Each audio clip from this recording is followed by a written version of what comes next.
All right, let's just jump right into it. Today, we're looking at an ancient ledger of truly unimaginable wealth. Now, historical inventories can sometimes feel a bit dry, just endless lists of stuff. But the text we're digging into today, it is anything but dry. We are looking at a record of tribute that literally drove a rival king mad. This isn't just basic accounting. It is a vivid, almost hallucinatory documentation of power, opulence, and the absolute psychological destruction that comes from being stuck on the outside looking in. We're actually going to start right here with this incredibly raw admission from King Duryodhana. This quote really anchors our entire explainer today. He's recounting the massive tribute brought to his rivals, the sons of Pandu, specifically the illustrious king Yudhishthira. Duryodhana is the one speaking here, and you can tell he's just spiraling.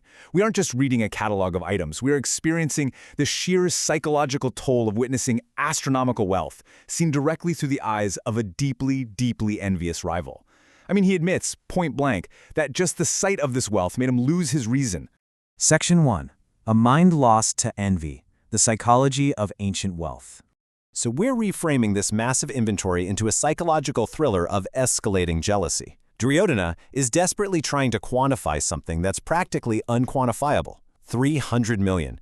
Just let that number sink in for a second. This was the tribute brought simply by cattle-rearing brahmanas, who, by the way, were just waiting at the gates. They also brought these handsome golden vessels filled with clarified butter. The sheer volume of wealth being casually offered by people in relatively humble professions sets a completely impossible standard. You have to wonder, if this is what the cattle rearers are bringing, what on earth are the actual kings bringing? Section 2. An exotic ancient menagerie, beasts of burden and beauty. Let's shift our focus to the living tribute, because Duryodhana's account paints a picture of this wildly exotic ancient menagerie. We're moving way beyond your standard farm animals here, into the realm of the surreal. What's absolutely fascinating is this rapid-fire juxtaposition of bizarre, almost magical traits assigned to totally mundane beasts of burden. We're talking 300 horses of the Titindi and Kalmasha species with noses like parrots, well-trained asses from Valahika that can run 200 miles a day, and others fattened exclusively on olives and the pilashula. We've got wild horses colored like the rainbow, or evening clouds, possessing the speed of the wind. Or, get this, the speed of the mind. It's this deliberate sensory overload that perfectly mirrors Duryodhana's overwhelmed mental state. And to really put that into perspective, just look at the staggering volume here. 10,000 asses of diverse hues and black necks from Valhilka, another 10,000 horses brought by men with horns, 300 camels from the king of Kamboja. Just try to imagine the noise, the dust, the sheer spectacle of tens of thousands of elite, perfectly bred animals all converging on one single location.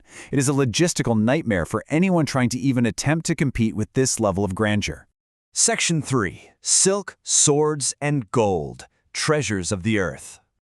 Now, beyond the animals, we have to look at the hyper-luxurious manufactured goods. This isn't just about raw materials. It's about unparalleled craftsmanship that proves the vast geographical reach of Yudhishthira's power.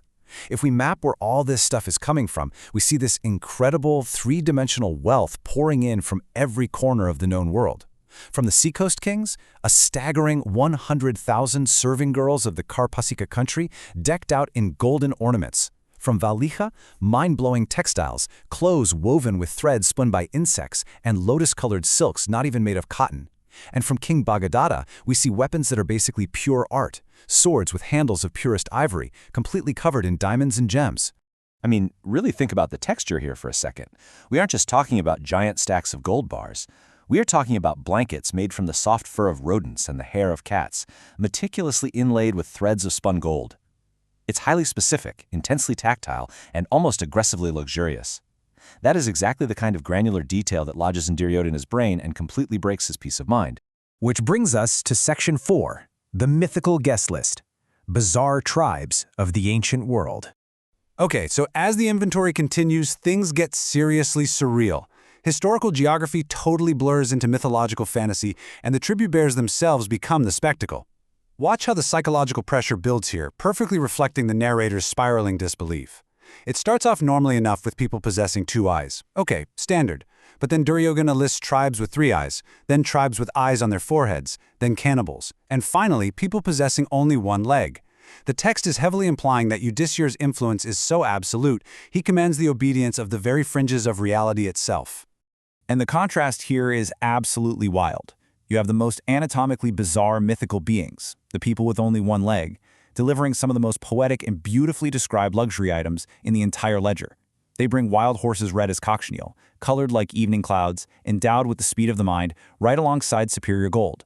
The sheer strangeness of these messengers only serves to amplify the majesty of their gifts. Section 5. The ultimate VIP velvet rope. Who got in? So, here is the crucial point, the thread that ties this whole explainer together. Because despite all this unimaginable wealth, the most maddening part for Duryodhana isn't just what was brought, it's what happened to the people who brought it. It's all about who was actually allowed inside. This phrase is scattered repeatedly throughout the text, waited at the gate, being refused permission to enter. It acts like an ancient bouncer's rejection, framing Yudhishthira's sacrificial palace as this impossibly exclusive VIP nightclub. All that wealth, that was just the cover charge, and for most, it still wasn't enough. Just look at who gets rejected versus who actually gets in. It is a mind-boggling standard for entry. Brahmanas rolling up with 300 million, denied. Horned men bringing large elephants, 10,000 horses, and hundreds of millions in gold, denied. The Valhikas with their massive tribute of textiles and 10,000 celebrated asses, bounced. But then, look at the kings of the eastern countries. They brought highly refined luxury items, cars of handsome make, weapons, beds, carpets, and horses trimmed with rare tiger skins.